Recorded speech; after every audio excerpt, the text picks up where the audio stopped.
there's a lot of consensus in the NBA playoffs, specifically with the Boston Celtics, that the Celtics are the best team in the playoffs and by all accounts should be the team that wins and goes back-to-back finals.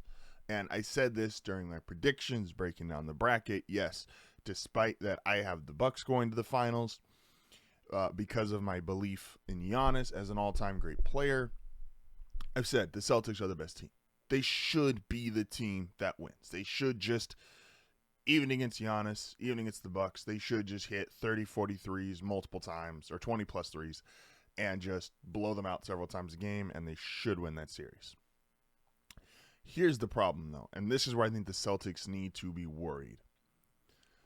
If you are the Boston Celtics and you are the overwhelming favorite, you know what position that puts you in?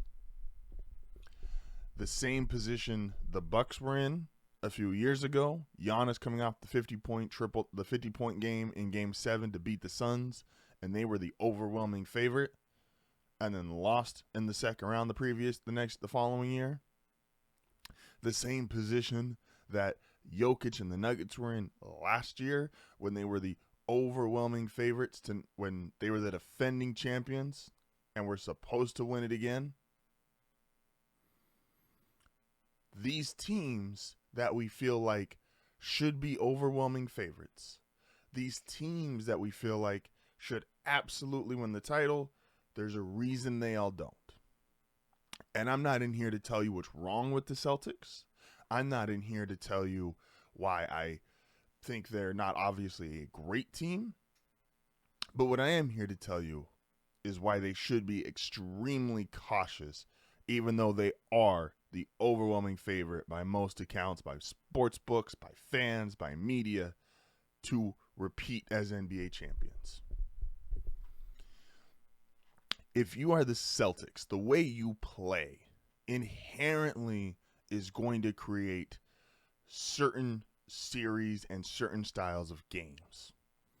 Tony was talking about this where he said they're not a team that is really designed to sweep through any particular series, and that's because they shoot so many threes that you're just going to have a game where the Celtics go to only hit 10 to 13 threes, and they shoot 40 to 50 of them, and they just have an off night, and inherently the other team is going to have a chance to be in that game, if not win that game, due to the three-point shooting.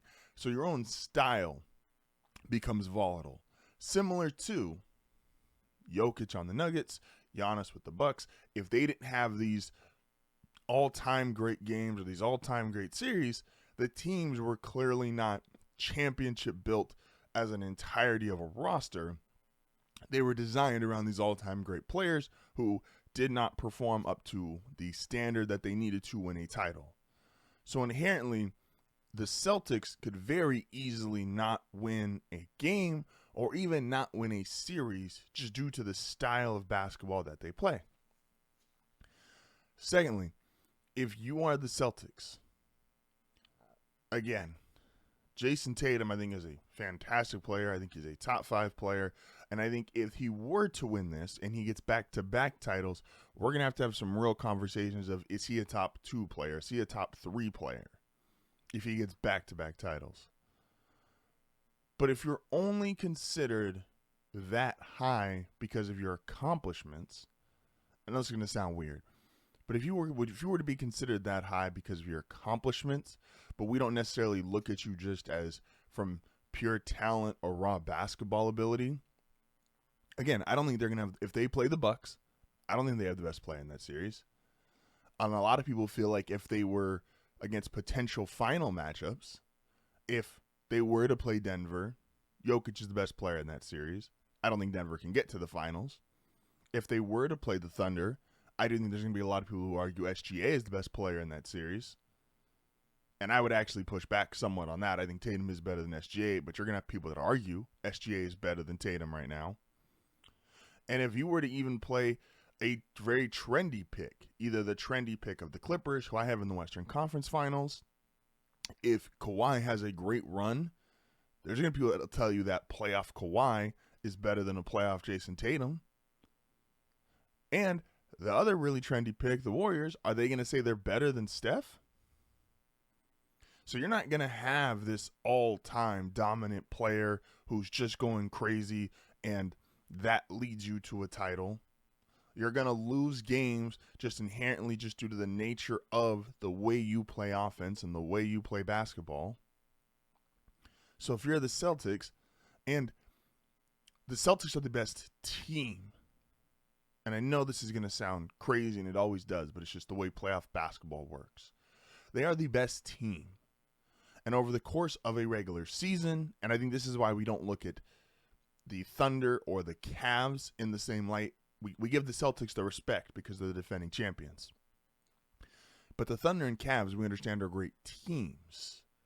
But their top end are not these all-time top-end teams. Like, we're going to discuss a little bit more tomorrow about the Thunder and this all-time team that they should be because they have 68 wins. But when we think of all-time teams, we think of Kobe, Shaq, Lakers. We think of LeBron, Big Three with the Heat. We think of Steph, KD, Clay, like these teams that have multiple Hall of Famers, multiple all-time great guys, legends. The Cavs and Thunder definitely don't have that. And the Celtics, we would only really give them that status if they were to continue winning.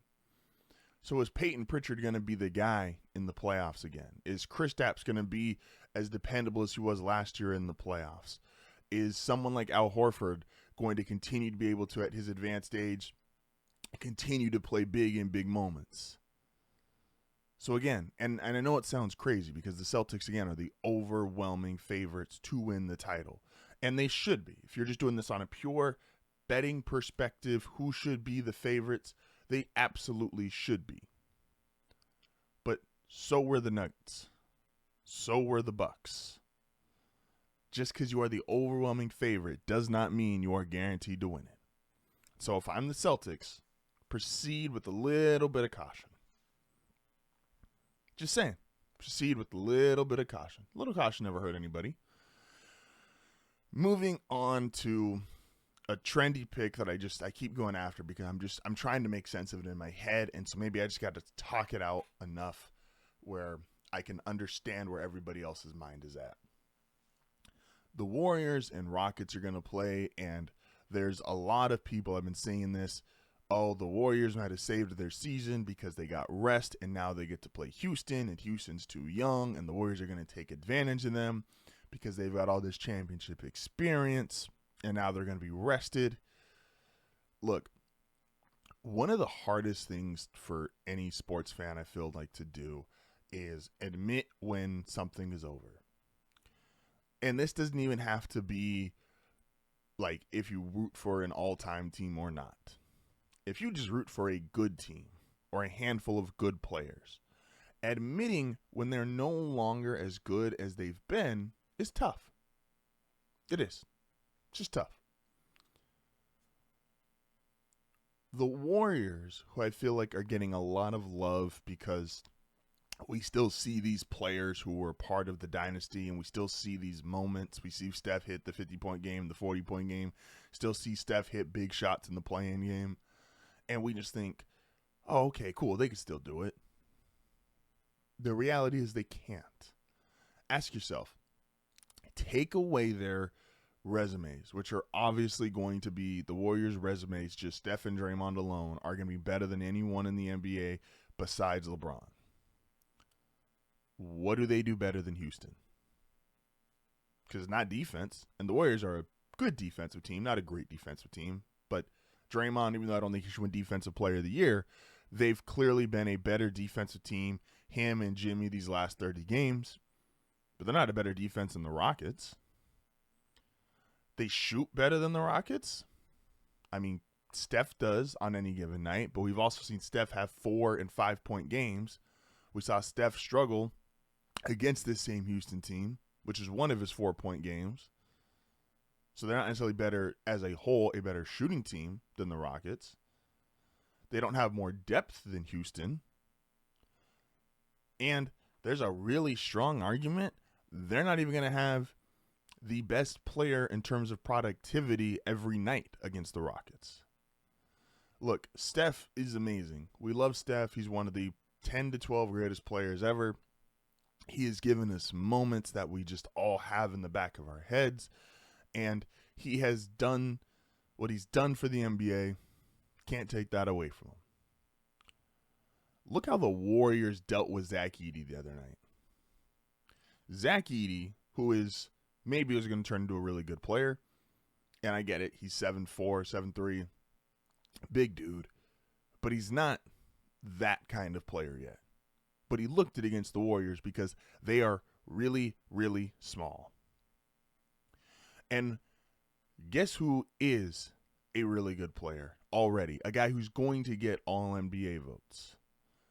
Sengun on the Rockets is going to tear the Warriors up. And when we look back at this series, and again, I think the Rockets are going to win this in 5. So we're going to look back on this series and go, oh, and now we don't have a playoff Sengun moment. I know playoff Jimmy, that's a lot of Warriors fans, a lot of people that pick the Warriors. That's a large part of the reasoning is Jimmy's ability to elevate himself in the postseason. Sengun has never made the playoffs before, so we don't have that to go off of in terms of facts. But who's going to stop him? Because it's not going to be Draymond. And they don't have the size to deal with him. And he's very point center-ish. Like, because Jokic exists, obviously everybody else is going to get downplayed to a certain degree. But he's point center-ish. The Warriors don't have a one-on-one matchup for him. The Warriors don't have a team matchup for him. If Zach Edey was killing him, imagine what he's going to do. And again, you've got Thompson to put on Steph. Jimmy is, well, Jimmy scores more in the playoffs. He's going to be able to, the physicality and going up against a Dylan Brooks is definitely going to be a deterrent. Like, just name, and even you want to go one step further, look at coaching. And I know Steve Kerr's resume is clearly better than Ime Udoka's. But Kerr the last couple of years versus Udoka the last couple of years, who's better? Like, I get it. The Warriors have an all-time resume. Steph's an all-time player. We really like them. And it's really hard for us to admit when that run is just finally over. But what do they do better than Houston? It's not defense. It's not shooting. It's not being more physical. It's not depth. At the high end, how your player performs, Sengun, I think, is going to have a better matchup against the Warriors than Steph will against the Rockets. So Sengun is probably going to be the best in terms of his stats and his numbers and his impact. What does Golden State do better than Houston? And I know Houston's young, but I think they're just flat out better coaching, shooting, defense, physicality. I think they check every single box. We just don't want to admit it yet. They're young. That's all you got.